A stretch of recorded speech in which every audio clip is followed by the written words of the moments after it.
L'élément essentiel de cette soirée pour vous, c'était quoi le message principal? C'est l'âme. Non, c'est... j'ai quelqu'un qui m'a dit, on ressent une âme dans ce club. Et je pense que si on a réussi à faire passer ce message, c'est une réussite, parce que c'est le travail de chacun qui s'additionne, la passion, l'envie, et donc et de montrer qu'on est ambitieux, on est humble, mais on est ambitieux, et qu'on va essayer de tout faire pour faire évoluer ce club, pour continuer de le développer, et que c'est plus facile de le faire dans une position positive comme ça, comme qu'il y a 2 ans quand le club descendait. Mais ça n'a pas changé la détermination que j'ai de pouvoir faire adhérer, faire supporter et faire impliquer le maximum d'entreprises, de personnes, de supporters, d'abonnés autour de cette chose-là. D'accord. Quels sont les grands axes de développement justement du club pour la saison prochaine? L'axe, c'est une stabilité de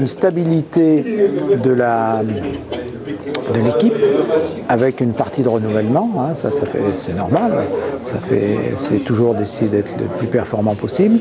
C'est de vraiment développer la possibilité d'accueil et de convivialité pour les partenaires et les entreprises, pour qu'ils trouvent j'allais dire presque leur bonheur à être avec nous.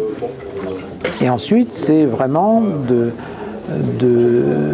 pousser, d'être push-push maximum pour que le stade soit une réalité et non pas une simple promesse ou une éventualité. Ça, c'est un besoin en tant que Clermontois que j'ai, moi, pas pour le football uniquement, mais je pense que toute grande ville doit avoir un grand stade, adapté je dirais, à la morphologie de la région ou de son agglomération. Il y a beaucoup de villes actuellement qui construisent, Reims, Dijon, Le Mans, donc à partir de ce moment-là, on n'est pas moins bon qu'eux, donc on doit pouvoir y arriver. Et on en est où justement? Le projet existe, le projet d'architecte a été validé il y a 4 ans ou 5 ans, le permis de construire existe, après c'est une question de financement. Donc financement veut dire volonté et énergie, donc je pense que maintenant l'évolution des financements de ce type de structure, c'est avec la collectivité publique et des partenaires privés.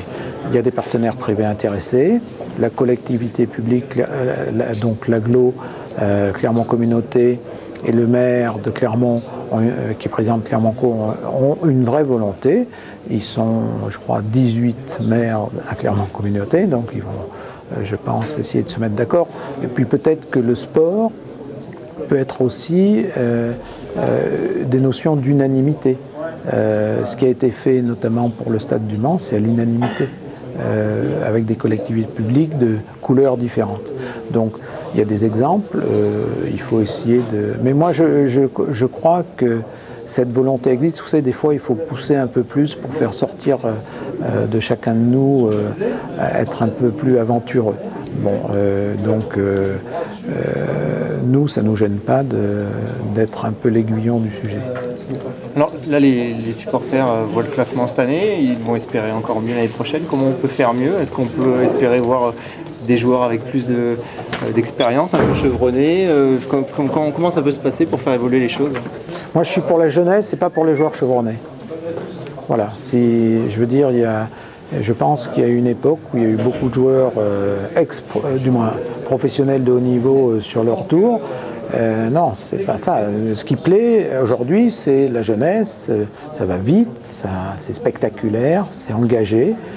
Donc la philosophie ne va pas changer. Après, c'est un sport aléatoire et irrationnel.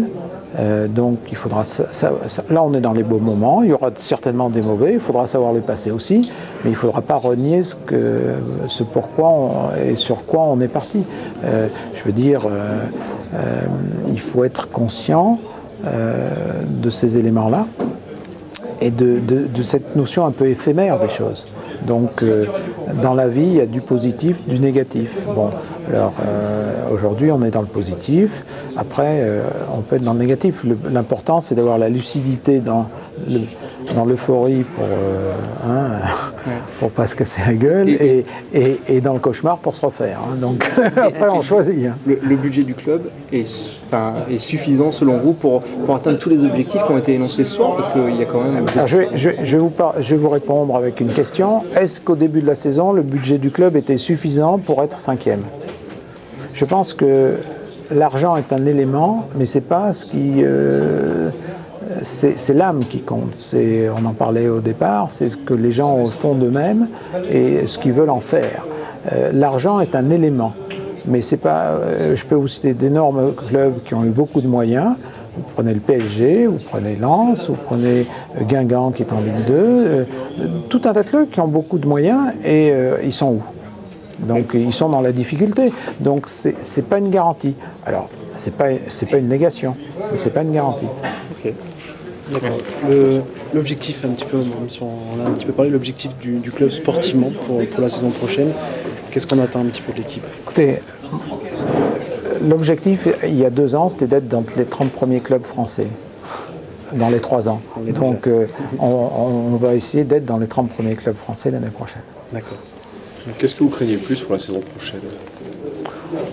La crainte n'évite pas le danger, donc moi je crains rien, je veux dire, j'ai pas d'état d'âme sur le sujet. Si on commence à avoir des pensées négatives, on n'avance pas, donc il faut continuer de travailler. Après c'est que du sport, il ne faut pas oublier ça, les gens oublient que c'est que du sport, et donc ce qui se passera sur le terrain déterminera le fonds de commerce, c'est bien connu.